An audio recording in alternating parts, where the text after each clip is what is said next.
Bom dia, bom dia! Chegamos na sexta-feira, um café literário com Tony Robbins.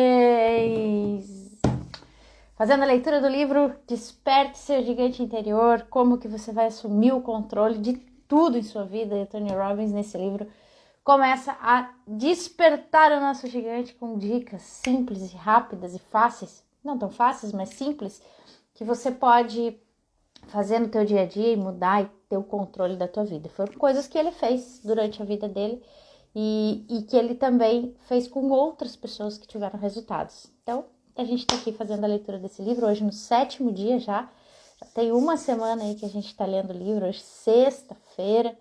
Uau, a semana passou voando e nós estamos aqui novamente numa sexta-feira lendo o livro. Então, vamos embora lá? Vamos chamar um povinho aí para ver se eles entram na live, para ver se eles conseguem assistir, para poder se inteirar e também tomar uma atitude, né? Fazer uma ação para se tornar gigante, porque afinal de contas a gente veio para cá para crescer, para se desenvolver e também para contribuir. Quanto mais a gente aprende, mais a gente contribui. Isso que é o mais legal. Então vamos lá, vamos continuar aí na sexta-feira, fazendo a leitura do livro Desperte Seu Gigante Interior, de Tony Robbins. Vamos lá. Vamos começar essa leitura de sexta-feira. Hoje Joinville aqui tá uma chuvinha e vem frio por aí, a previsão é queda de temperatura no final de semana. Então vamos nos preparar para esse frio que tá chegando. Vem geada e tudo mais. Vai tá gelado, mas a gente tá aqui, graças a Deus a gente tá bem, né? Tem um teto, tem uma casa, tem internet e tem casacos. Muita gente aí deve estar precisando. E daí aqui eu deixo uma dica, se você tiver alguma coisa para doar aí, vamos distribuir, porque isso faz parte também da contribuição, não só a contribuição de experiências, mas também pessoas que estão precisando de alguma coisa, você pode também ajudar fazendo a sua doação, certo? Pessoas que precisam, o pessoal tá entrando aqui e a gente já vai começar a nossa leitura do dia de hoje, sexta-feira, 7º dia de leitura do livro Tony Robbins, Desperte Seu Gigante Interior. Tudo bom, mãe? Chegamos para o 7º dia. Então vamos lá, a gente parou a leitura de ontem numa frase de Marco Aurélio, né? Que ele diz: se você se aflige com qualquer coisa externa, o sofrimento não é causado pela coisa em si, mas por sua própria avaliação a respeito. E isso você tem o poder de revogar a qualquer momento. Isso quem disse foi Marco Aurélio, e a gente continua daqui onde a gente parou nossa leitura de ontem. E o Tony Robbins continua: somos os únicos seres no planeta que levam vidas interiores tão ricas que não são os eventos que mais importam para nós. Em vez disso, é a maneira como interpretamos esses eventos que vai determinar como pensamos a respeito de nós mesmos e como agiremos no futuro. Uma das coisas que nos torna tão especiais é a maravilhosa capacidade de adaptação, de transformar e manipular objetos ou ideias para produzir algo mais agradável ou útil. Acima de tudo, esqueci de botar o timer, vamos lá. Acima de tudo, nosso talento de adaptação é a capacidade de absorver as experiências de nossa vida. Acima de tudo, nosso talento de adaptação é a capacidade de absorver as experiências de nossas vidas, relacioná-las com outras experiências e criar uma tapeçaria caleidoscópica de sentidos que é diferente da projetada por qualquer outra pessoa no mundo. Só os seres humanos podem, por exemplo, mudar suas associações para que a dor física resulte em prazer ou vice-versa. É aquilo que eu falei ontem, né? Da pessoa que faz exercício físico e fica feliz com aquela dor muscular que tem do exercício feito, né? Pense em alguém fazendo uma greve de fome na prisão, jejuando por uma causa, sobrevive por 30 dias sem comida. A dor física é considerável, mas é contrabalançada pelo prazer e pela validade de atrair a atenção do mundo para sua causa. Num nível mais pessoal e cotidiano, as pessoas que seguem regimes físicos rigorosos para esculpir o corpo aprenderam a vincular um tremendo sentimento de prazer à dor do esforço físico. Converteram o desconforto da disciplina na satisfação do crescimento pessoal. É por isso que seu comportamento é coerente, da mesma forma que os resultados. Por meio do poder da vontade, podemos contrabalançar algo como a dor física da fome contra a dor psíquica de renunciar a nossos ideais. Podemos criar um sentido superior, podemos sair de nossa caixa skinneriana e assumir o controle. Caixa skinneriana, o Tony Robbins escreve aqui embaixo, numa nota, né? B.F. Skinner é um famoso pioneiro na ciência behaviorista. É também infame pela caixa de tamanho de um berço em que confinou a filha durante os primeiros 11 meses de vida. Fez isso em nome da conveniência e da ciência, abastecendo suas teorias sobre os comportamentos de estímulo e reação. Então, podemos sair da nossa caixa skinneriana e assumir o controle. Mas se não somos capazes de orientar as associações para dor e prazer, não vivemos melhor do que animais ou máquinas, sempre reagindo aos fatores externos, permitindo que tudo que venha a seguir determine o rumo e a qualidade de nossa vida. Voltamos à caixa. É como se fôssemos um computador público, com fácil acesso a incontáveis programadores amadores. Nosso comportamento, tanto consciente quanto inconsciente, foi influenciado pela dor e pelo prazer de inúmeras fontes. Companheiros de infância, pai e mãe, professores, treinadores esportivos, heróis do cinema e televisão, e a lista continua. Você pode ou não saber com precisão quando ocorreram a programação e o condicionamento. Pode ter sido algo que alguém disse, um incidente na escola, uma competição esportiva, um momento embaraçoso, um boletim só com as notas máximas, ou talvez com notas baixas. Tudo isso contribuiu para o que você é hoje. Não posso enfatizar com veemência suficiente que a maneira como você associa a dor e o prazer vai moldar o seu destino. Ao revisar sua vida, você é capaz de recordar experiências que formaram suas neuroassociações e, assim, desencadearam a cadeia de causas e efeitos que o levaram ao ponto em que se encontra hoje? Se você é solteiro, encara ansioso o casamento como uma aventura alegre com a companheira de sua vida ou o teme como uma bola de ferro presa por uma corrente à sua perna? Ao sentar para jantar esta noite, consome a comida de uma forma tranquila, como uma oportunidade de reabastecer o corpo, ou a devora como sua única fonte de prazer? Lord Chesterfield diz: os homens, tanto quanto as mulheres, são com muito mais frequência levados pelo coração do que pela compreensão. Embora preferíssemos negar, persiste o fato de que nosso comportamento é guiado pela reação instintiva à dor e ao prazer, não pelo cálculo intelectual. Em termos intelectuais, podemos acreditar que comer chocolate é ruim para nós. Apesar disso, continuamos a comer. Por quê? Porque não somos guiados tanto pelo que sabemos intelectualmente, mas sim pela maneira como aprendemos a associar a dor e o prazer no sistema nervoso. São as neuroassociações, as associações que estabelecemos no sistema nervoso que determinam o que faremos. Embora preferíssemos acreditar que é o intelecto que nos guia, são nossas emoções, as sensações que vinculamos aos pensamentos, que realmente nos guiam. Muitas vezes tentamos passar por cima do sistema. Por algum tempo mantemos uma dieta, acabamos por ultrapassar os limites porque experimentamos sofrimentos demais. Resolvemos o problema no momento, mas se não eliminarmos a causa do problema, é certo que vai ressurgir. Em última análise, para que uma mudança seja permanente, devemos vincular a dor ao comportamento antigo e o prazer ao novo comportamento, promovendo um condicionamento até que se torne coerente. Lembre-se de que somos capazes de fazer muito mais para evitar a dor do que para alcançar o prazer. Iniciar uma dieta e prevalecer sobre o sofrimento a curto prazo pela pura força de vontade nunca pode durar, porque continuamos a vincular a dor à renúncia aos alimentos que engordam. Para que esta mudança perdure, temos que vincular a dor a comer estes alimentos, a fim de que não mais os desejamos, e o prazer a ingerir mais dos alimentos que nos nutrem.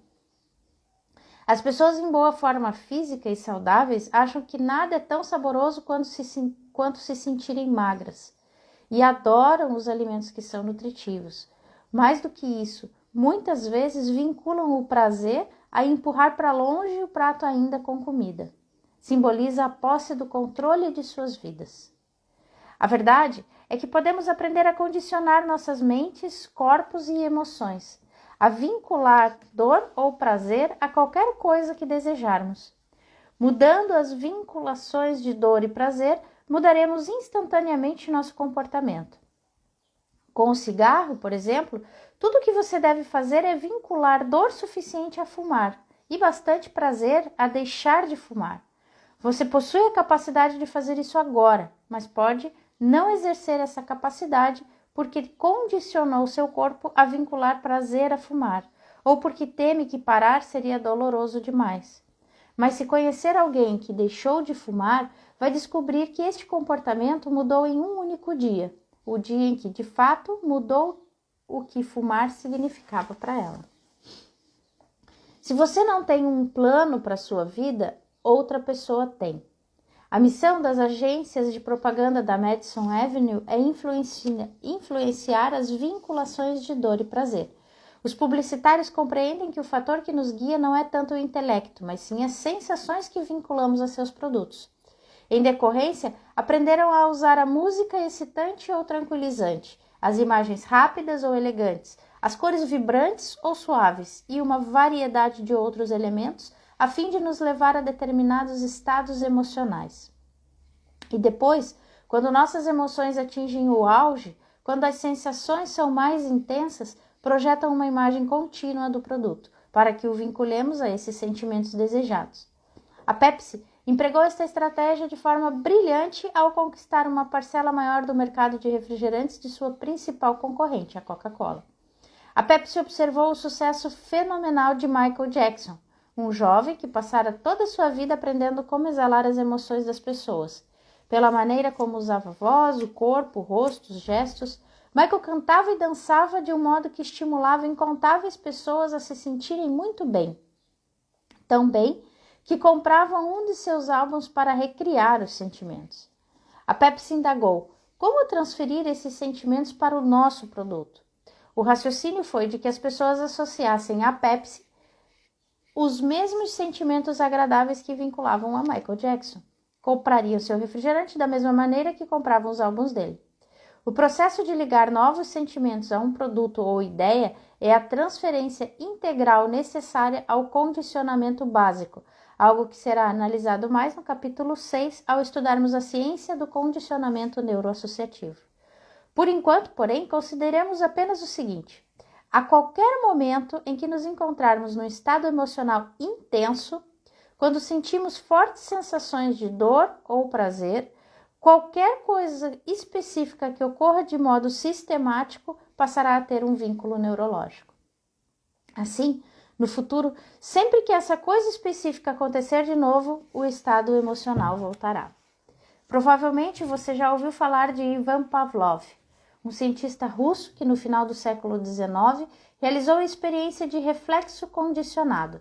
Sua experiência mais famosa foi aquela em que tocava uma campainha ao oferecer comida a um cachorro, assim estimulando-o a salivar e ligando as sensações do animal ao som da campainha. Depois de repetir o condicionamento muitas vezes, Pavlov descobriu que o simples toque da campainha fazia o cachorro salivar, mesmo que não oferecesse comida. O que Pavlov tem a ver com a Pepsi? Em primeiro lugar, a Pepsi usou Michael Jackson para nos levar a um estado emocional intensificado. Depois deste exato momento, mostrou o produto. As repetições contínuas criaram um vínculo emocional para milhões de fãs de Michael Jackson. E a verdade é que Michael Jackson nem mesmo bebia Pepsi. Nem mesmo queria ter na mão uma lata vazia de Pepsi diante da câmera. Você pode indagar, não é uma campanha maluca? Contratá-la para representá-la por 15 milhões de dólares, um cara que nem mesmo pegou o seu produto e diz a todo mundo que não o consome? Que tipo de porta-voz é esse? Mas que ideia absurda! Na verdade, foi uma ideia brilhante. As vendas dispararam, e tanto que a L.A. Gear, pouco tempo depois, contratou Michael por 20 milhões de dólares. E ele foi capaz de mudar a maneira como as pessoas se sentiam. É o que eu chamo de um indutor de estado. Por isso, assinou um contrato de gravação de 10 anos com a Sony CBS, que valeu, segundo alguns, mais de $1 bilhão. Sua capacidade de mudar o estado emocional das pessoas fez com que tivesse um valor inestimável. Precisamos compreender que tudo isso se baseia na vinculação de sensações agradáveis a comportamentos específicos. É a ideia de que viveremos nossas fantasias se usarmos o produto.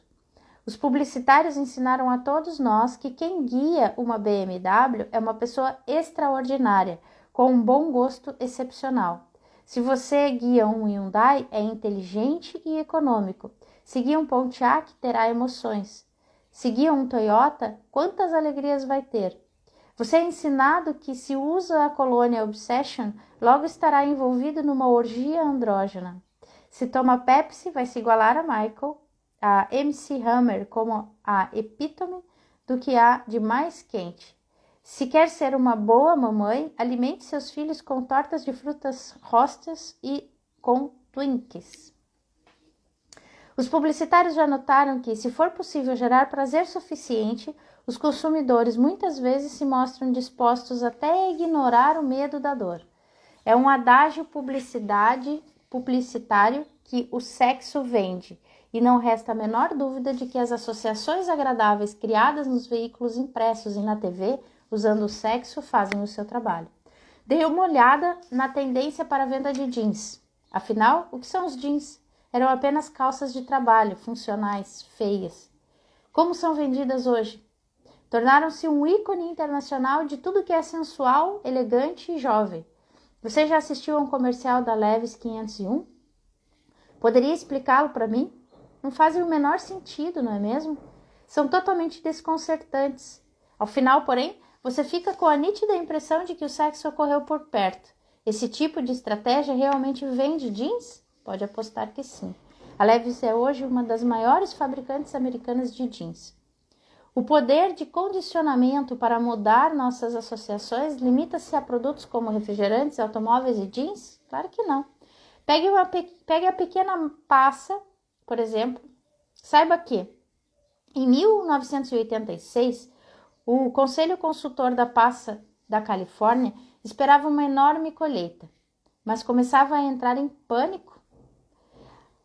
Há muito tempo que as vendas caíam em 1% ao ano. Em desespero, procuraram sua agência de propaganda e perguntaram o que podiam fazer. A solução era simples. Precisavam mudar o sentimento das pessoas em relação às passas. A maioria das pessoas considerava que as passas eram sem graça, tristes e insípidas, segundo Robert Finney. Eu acho isso.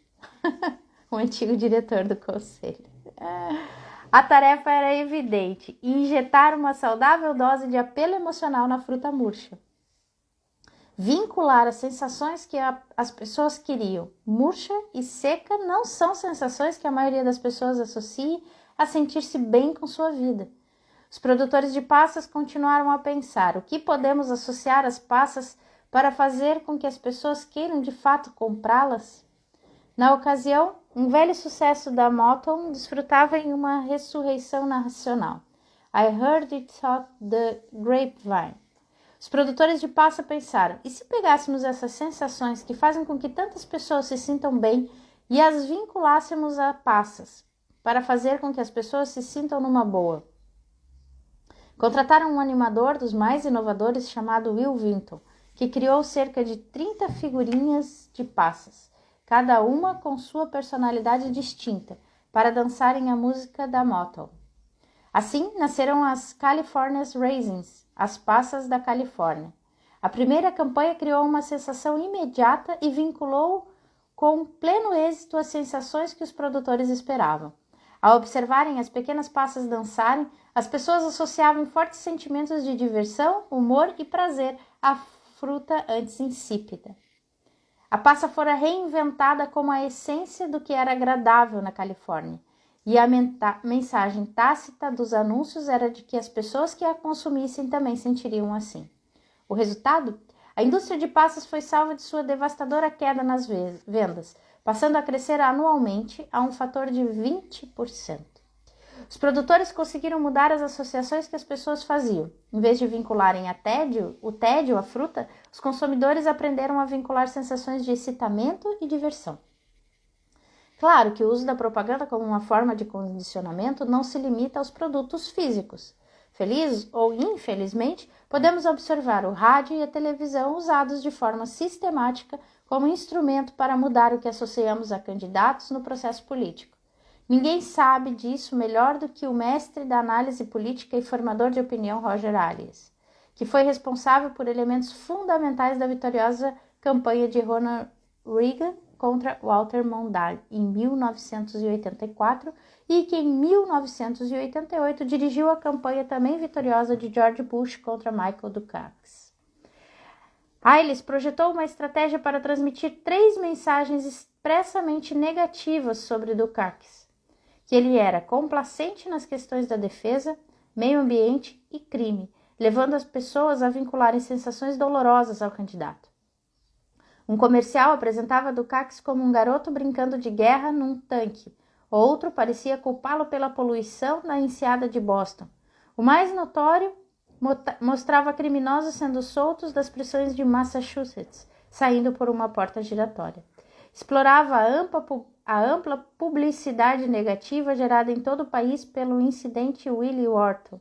Assassino condenado, Willie Horton saíra da prisão dentro de um controvertido programa de licenças no estado natal de Dukakis. Não voltara no prazo marcado e 10 meses depois fora preso ao aterrorizar um jovem casal, estuprando a mulher e espancando o homem. Muitas pessoas encararam a questão pelo foco negativo dos comerciais. Pessoalmente, achei que eram manipuladores em excesso, mas é difícil argumentar com seu nível de sucesso, baseado no fato de que as pessoas fazem mais para evitar a dor do que para alcançar o prazer. Muitas pessoas não gostaram da maneira como a campanha foi conduzida, e George Bush foi uma delas, mas era difícil argumentar com a realidade de que a dor era um motivador dos mais poderosos para moldar o comportamento das pessoas. Como diz Ailes, os anúncios negativos atingem o alvo mais depressa. As pessoas tendem a prestar mais atenção a esse tipo de propaganda. Podem ou não diminuir a velocidade para contemplar uma linda cena pastoral à beira da estrada, mas todos olham para o acidente de automóvel. Não há como questionar a eficiência da estratégia de Ailes. Bush obteve uma maioria dos votos populares e derrotou Dukakis numa das vitórias mais estrondosas na história do colégio eleitoral. A força que molda a opinião mundial e os hábitos de compra do consumidor é também a mesma força que molda todas as nossas ações. Cabe a cada um de nós assumir o controle desta força e decidir nossas ações de uma forma consciente, porque se não dirigirmos nossos pensamentos, cairemos sobre a influência daqueles que nos condicionaram para nós comportamentos como desejam. Às vezes essas ações são o que optaríamos de qualquer maneira, outras não. Os publicitários sabem como mudar aquilo a que vinculamos dor e prazer pela mudança das sensações que associamos aos seus produtos. Se queremos assumir o controle de nossa vida, devemos aprender a fazer propaganda em nossa mente. E podemos fazer isso num instante. Como? Basta vincular a dor aos comportamentos que queremos suspender em tamanho nível de intensidade emocional que nem mesmo vamos mais considerar esses comportamentos. Não há coisas que você jamais faria? Pense nas sensações que vincula a essas coisas. Se vincular esses mesmos sentimentos e sensações aos comportamentos que deseja evitar, também nunca mais tornará a assumi-los. Portanto, basta vincular o prazer ao novo comportamento que você deseja, por meio da repetição e intensidade emocional. Você pode condicionar esses comportamentos em seu íntimo, até que se tornem automáticos. Assim, qual é o primeiro passo para criar uma mudança? O primeiro passo é simplesmente ficar consciente do poder que a dor e o prazer exercem sobre cada decisão e, portanto, sobre cada ação que tomamos. A arte de se tornar consciente é compreender que estes vínculos entre ideias, palavras, imagens, sons e sensações de dor e prazer ocorrem de uma forma constante. Michael de Montaigne diz: acho que os prazeres devem ser evitados se acarretarão dores maiores como consequência, e que as dores a serem desejadas são aquelas que resultarão em prazeres maiores. Finalizamos o 7º dia aqui, continuaremos amanhã. Se você quer comentar alguma coisa, já grita aí nos comentários, que eu sei que tem um delayzinho. E enquanto isso, eu vou falando um pouquinho sobre alguns insights e coisas mais que eu aprendi, né? Na verdade, nessa parte aqui, o Tony Robbins está falando que todas as nossas decisões, elas são vinculadas, ele já vinha falando isso, né? Eles são vinculadas a sentimentos de dor ou prazer. E que é muito mais fácil você mudar um comportamento relativo à dor do que ao prazer, mas que as duas formas podem acontecer. E que você tem que fazer essa neuroassociação de forma repetida. Tem alguns coaches que, para desfazer algumas crenças limitantes, talvez até o Tony Robbins fale sobre isso mais pra frente, né? Como eu não li o livro, também não sei se pode ser spoiler. Mas o que eles fazem? Eles falam para você colocar uma borrachinha no braço, né? E nós temos pensamentos limitantes ao longo do dia, né? Pensamentos não tão bons assim. E que baixam o teu nível energético e, consequentemente, você limita as tuas ações para fazer aquilo que você gostaria de fazer. Então, ele fala para você, coloca a borrachinha, alguma coisa no teu braço, e quando você se conscientizar de que você está pensando de forma errada, você, solta a borrachinha. Isso vai te causar dor. E o teu cérebro associa essa dor física àquilo que você está pensando. E ele deixa de pensar aquilo que estava pensando. A ideia é essa. Associar algo não tão bom com dor, né? Da mesma forma que eles falam também em termos, por exemplo, você quer emagrecer, então você gosta de chocolate. E daí você sabe que se você quer emagrecer, você não pode comer chocolate. Então toda vez que você pensar em comer chocolate, faz a borrachinha. O que vai acontecer? O teu cérebro vai associar chocolate à dor. E daí não vai ter vontade de comer chocolate, né? Alguns coaches fazem isso. Eu já fiz essa experiência com algumas crenças limitantes em termos de pensamentos, né? De ideias a respeito do dia a dia da vida, assim. E dá muito certo. Porque você começa a mudar. Falei, meu Deus, não, isso me causa dor. Então, o que eu posso fazer para mudar? De que forma que eu posso pensar diferente? E daí você muda a tua forma de pensar naquela hora. E associa aquela nova ideia a algo bom, a algo que te traz satisfação. E isso faz com que você mude o pensamento, mude uma atitude, mude uma ação, né? Que de repente não é tão agradável assim. E é bem interessante, né? Como o cérebro da gente interpreta as coisas, né? De uma forma até inconsciente, né? A gente não tem nem sabe de que forma que funciona, mas funciona. Não sabe nem de que forma que o cérebro age. E agora o Tony Robbins está colocando pra gente aqui que sim, ele faz essas neuroassociações, né? As técnicas de venda, todas são baseadas nisso, né? Tinha uma postagem do Caio Carneiro que a pessoa falava assim, eu quero vender tal coisa e eu não consigo. Qual técnica que você usa, né? E ele falava justamente isso. Por exemplo, eu quero vender um copo de água.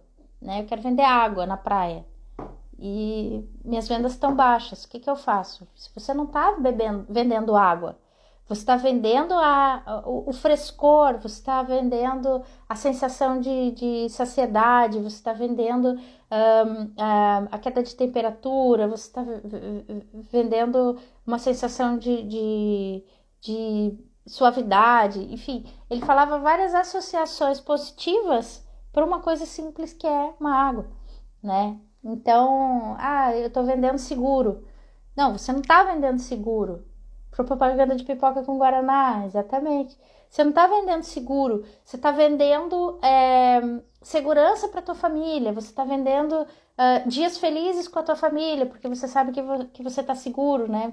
Você está vendendo um passeio de carro com a tua família de forma segura. Então, assim, associa coisas boas àquele produto. E assim a pessoa tende a comprar, né? E são técnicas de venda de neuroassociação, porque é assim que o nosso cérebro funciona. E quando a gente se dá conta disso, a gente pode usar isso a nosso favor, né? Fazendo com que a gente tome atitudes mais positivas em direção àquilo que a gente quer. Fazendo essas neuroassociações positivas e usando as negativas para aquilo que você não quer que aconteça. Ou para aqueles pensamentos que te limitam, ou para ações que você deixa de fazer, né? E é isso aí, é assim que funciona o mundo hoje, em todos os sentidos, né? Por isso que tu tem que ficar bem atento, assim, o que tu tá vendo, o que tu tá ouvindo, o que tu tá escutando, e principalmente, como que você tá recebendo essas informações, né? Até pra fazer as coisas do teu dia a dia. A propaganda de pipoca com guaraná é ótima, assim como a propaganda de Coca-Cola no Natal, né? Que é aquele momento da família, aquele momento de união, aquele momento de estar todo mundo junto. É assim que a Coca-Cola vende no Natal, né? E tantas outras, se a gente for listar a propaganda aqui, dá pra gente fazer muita coisa. Aquele menino do Bombril, né? Aquele garoto do Bombril usava o humor para vender o Bombril, vendia muito Bombril, né? Por quê? Pelo personagem que ele era, pela figura que ele era, e isso causava empatia com as pessoas. E pronto, vendia, né? Propaganda tem de monte aí. Mais alguém quer falar alguma coisa? Sinta-se à vontade, o espaço está aberto, se alguém quiser entrar. Eu acho que fica isso de hoje, né? É que a gente tem que entender essas neuroassociações positivas e negativas na nossa mente para poder tomar certa atitude para o que a gente quer, para as decisões que a gente toma. E isso é bem legal, eu acho também, pelo menos. Sinal o quanto o nosso cérebro tem poder, né? Quanto nós temos poder de mudança, né? Tanto pro bem como pro mal, né? Saber usar isso pode te trazer muitos benefícios. Se vocês não tiverem mais nada para falar, a gente finaliza hoje por aqui, é sexta-feira, continuamos amanhã no sábado. Essa semana voou, quem mais achou que a semana voou? Não vi a semana passar. Aliás, dizem que os dias estão mais curtos. E é essa sensação que a gente tem, né? De que tá cada vez mais rápido, que tá tudo passando muito rápido. Que a gente não vê o tempo passar. Quando a gente vê a semana já foi, quando a gente vê o mês já foi, quando a gente vê o ano já foi. Eu acho que é mais ou menos por aí. Ru! O que é Ru? Eu. Eu. Né? Passa. Barbaridade. Voa. Gente, era isso. Boa sexta-feira para todos. Um ótimo trabalho. Se preparem, porque o frio tá chegando. O final de semana vai estar gelado também, né? Tá passando muito rápido mesmo. É isso aí. Mas, enfim, temos que aproveitar os pequenos momentos. E isso dá margem para um outro livro que talvez um dia a gente leia aqui, que é O Poder do Agora, né? Que é quando ele coloca no livro a importância de você estar presente em qualquer momento, né?